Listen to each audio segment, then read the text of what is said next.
আজকে হবে আলু দিয়ে মাংসের কারি। লবণ আর হলুদ মেখে কিছুক্ষণ রেখে দেবো। গোটা গোটা আলু দিয়ে আজকে মাংসের কারি হবে। দিয়ে দেবো আলু। আলুগুলো তো ভাজা হয়ে গেছে। আলু ভাজার তেলের মধ্যেই দিয়ে দেবো এই মাংসগুলো দিয়ে ভেজে নেবো। মাংসগুলো ভাজা হয়ে গেছে। এই মাংস ভাজার তেলেই দিয়ে দেবো গোটা গরম মশলা, তেজপাতা, দিয়ে দেবো কেটে রাখা পেঁয়াজ, রঙের জন্য কাশ্মীরি লঙ্কা গুঁড়ো, হাফ চামচ মতো গরম মশলা গুঁড়ো। এগুলো দিয়ে আবার একটু ম্যারিনেট করে রেখে দেবো।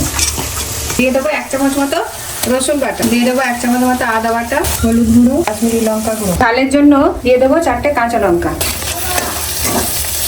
মশলাটা মোটামুটি কষানো হয়ে গেছে। এর মধ্যে এবার দিয়ে দেবো বেটে রাখা টমেটো, 3টে টমেটো বেটে রেখেছি। আরো একটু ভালো করে কষাতে হবে। মশলা থেকে তেল ছেড়ে দিয়েছে। ম্যারিনেট করে রাখা মাংসগুলোকে এর মধ্যে দিয়ে আর একটু কষিয়ে নেবো। একটু কষানো হয়ে গেছে। এবার দিয়ে দেবো অল্প জল। মাংসতে জল দিয়ে নিয়েছি। এবার দিয়ে দেবো ভেজে রাখা আলু।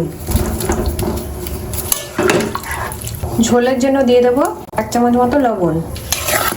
এবার ঢাকা চাপা দিয়ে 20 মিনিট মতো ফুটিয়ে নেবো। উপর থেকে দিয়ে দেবো 1 চামচ মতো কসুরি মেথি। এদিকে মাংসের কারি রেডি। খুব লাল লাল কালার হয়েছে দেখতে।